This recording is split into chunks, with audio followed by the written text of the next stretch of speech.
Hey everyone, your friend and pal David Pechon here, and today we're going to talk about converting your current hypervisor to AHV. Now, sure, you may be happy with what you have, but sometimes those licensing costs tend to get a little high, and they do tend to over time. However, you're already a Nutanix customer, and you get AHV as a value add with AOS and Prism, part of our core set of software. So sit tight, stay tuned. This is Peruse with Pechon.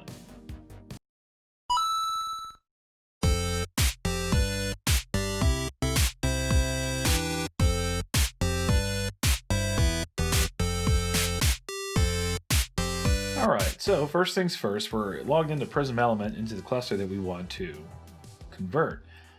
The hypervisor is running ESXi 6.5, and here on the vCenter client, just to make sure a couple of things are set up, such as DRS and HA are turned on. There's a few things I also recommend, and notice that emission control can sometimes cause some hangups. So in this case, I'm going to leave it off. This way we don't have any issues during the validation process. So we're going to click the home menu, go to settings, and click on convert cluster. Now, we have a couple of drop-down boxes here. One is available hypervisors, which of course is HV, and then boot options. Do we want to preserve the power state of the virtual machine, or do we want to leave it off? And what that means is that during the conversion process, the virtual machines have to be converted, they have to be shut off, and then when they're placed on the HV cluster, turn back on, or the HV hosts after the conversion. And so that means you will have to take some downtime, a little bit, not a ton of it.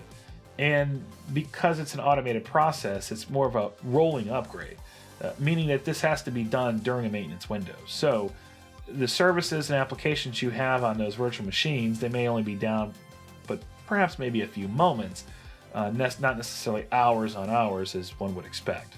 So again, this is the advantage of having an in-place conversion utility to be able to do that. However, before we can go any further, we have to make sure we validate the cluster.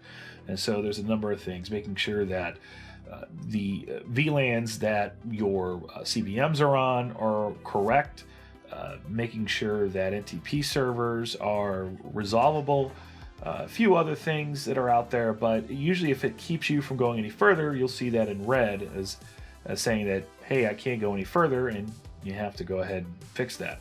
Otherwise, you get a warning in yellow. More likely, you could proceed from there. So we're going to click on Validate and enter in the vCenter IP addresses, username, and password.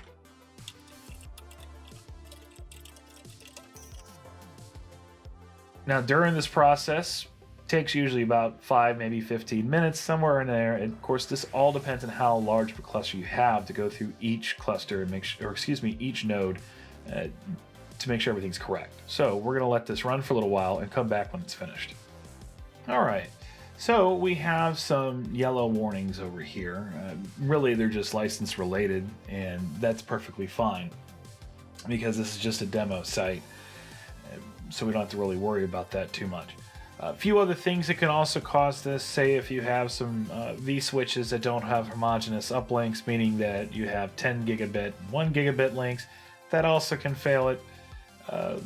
And a few other things. So just kind of putting that out there, what could halt the validation process. But now we got to a point where we can go ahead and start converting the cluster. So we're going to go ahead and click Convert Cluster. And of course, just like anything else that's important, we get a screen like this to say that we're going to have some operations that are unavailable during this time. And we are sure that we want to do this, and click Yes. Again, another warning that this should be done during a maintenance window. And with the amount of time to be able to complete this within that maintenance window. So this part actually is going to take quite some time. So we're going to let this run and then come back once it's finished. So we're not complete yet, but I did want to go over a couple of things and really how VMs are working and everything. While this cluster is being converted, you can see that we have a few of these already running on AHV during this conversion process. And you can see that they're on. So this way, if we choose to keep the power state as it was before, so if a virtual machine is on, it remains on when it's converted and put back onto the AHV cluster, or AHV nodes rather. This makes sure that they remain running. You don't have to babysit it. And if you don't have to put anything in a particular order, that kind of helps out. Otherwise, you would end up having to go back behind once this conversion process is completed and start restarting those virtual machines. But of course, this process is still going on, so again, we'll come back once it's finished. All right, so we're back and our conversion process has been completed.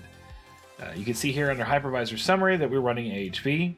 If we were to go to hardware and look at our hosts, they're all also running AHV as well here. And under VMs, so the VMs that we were running continue to run, and we have a couple that were off and they're still off. You'll notice though there's one virtual machine it's missing, and that's the vCenter server. Now, if you're running the vCenter server within the cluster that you are converting, it will attempt to shut it off and delete it. If you don't want to do that, make sure you move this vCenter server off. Otherwise, it's going to try to do that. So, if you're using that to manage other clusters, you may want to take that vCenter server and migrate that off prior to you doing any conversion.